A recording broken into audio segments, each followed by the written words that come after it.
Well, this weekend, the GM Financial Parade of Lights will welcome thousands of guests to celebrate the holiday season, and Make-A-Wish North Texas is a huge part in the parade that's happening on Sunday. So this morning, we're joined by two special guests, Amy Wagner, whose son was a Make-A-Wish recipient, but we're also joined by Kim Alinez, who has very big ties to the organization as its CEO. So, Kim, let's start with you.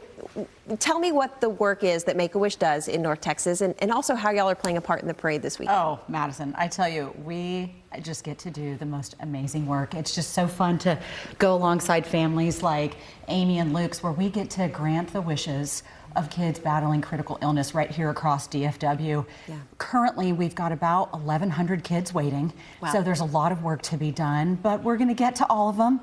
This year, we'll probably grant about 600 wishes of those children. So we sit alongside them and we say, what is it that you want, sweetheart? Like, what is the thing? Dream big. Yeah, and Amy, I actually got to meet you and your son Luke and the rest of your family at the Wranglers and Wishes Gala, which was Make-A-Wish North Texas' big fundraiser in Cowtown.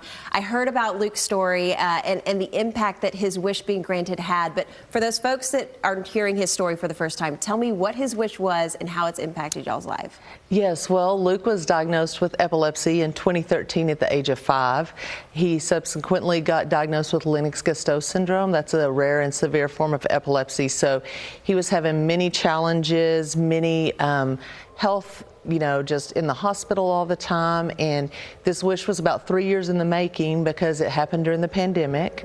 So Luke was in the hospital having seizure after seizure. He was almost bedbound. It was a very scary and dark time for our family. The one thing that kept him going is this wish to have a train house in his backyard. We're seeing images of it. I mean, yes. It truly is incredible. The outside looks like a little train station. Yes. The inside has all of his favorite train memorabilia. Yes. And you said it like literally changed his life. Yes, yes. He decorates it for every holiday. He wants people to come see it. He has you sign a book when you come see it. It is just a huge, huge lot in his life. We choose joy every day. Our family mottos kind of celebrate the struggle, and a huge source of his joy is having the independence and getting to be out there in his train house and run his trains and show that train house off. It's amazing. Yeah. It's amazing when people show up to see it in person, their jaw drops and they can't believe it's right in our backyard. And I mean, Kim, stories like the Wagners, it goes to show that the Make-A-Wish organization, it's not just about that one-time gift. It is a lifetime of joy that is given from those gifts, whether they're trips or something unique like a train house for Luke.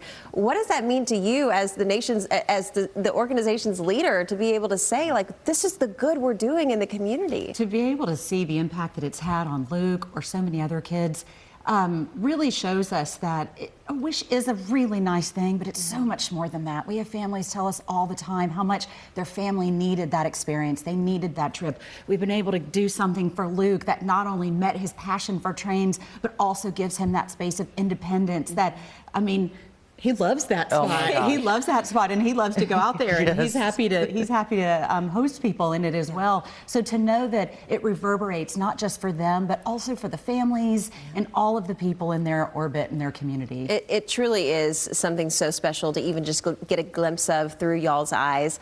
Tell me about the parade, because Make-A-Wish is playing a big role. Luke's going to be part of the parade. A couple of other Make-A-Wish kids. Yeah. What's going on? Oh, we are just so grateful to GM Financial. They have been incredible partners of ours for more than a dozen or 15 years, a very long time.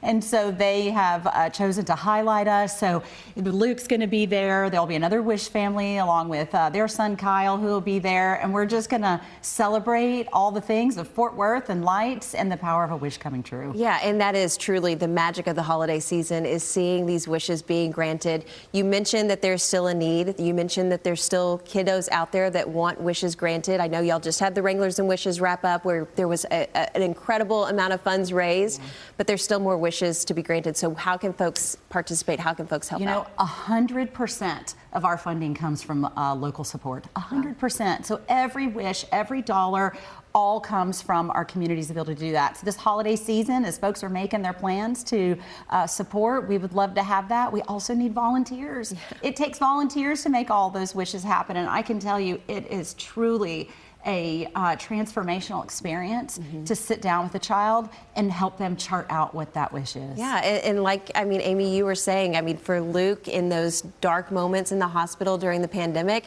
building that train station, designing it truly was that joy that he needed to get through those days. Yes, most definitely. It just, everybody that walked in that room knew Luke was getting a train house. He would have they sent him like 10 different colors of red to pick out the red. And so he would have input on that. I said, I've never got to build a house on my own, and you've built your own house, got to pick out everything in that train house. And it's just, like I said, every day it's a source of joy for him. He still has many health struggles, and it's just a place he can have that independence and that joy, and that's because Make-A-Wish, you know, did this for him. Well, we are excited to see both of y'all and Luke at the parade on Sunday. And if you want to join in on all the magic that's happening, again, the Parade of Lights is happening this Sunday in downtown Fort Worth. The parade starts at 6, goes all the way until 8 o'clock. But even if you can't make it out, you can join us on TXA 21 as we broadcast that parade live. And Carmen and I will be your host. Thank y'all so much for being here this morning. Thank you.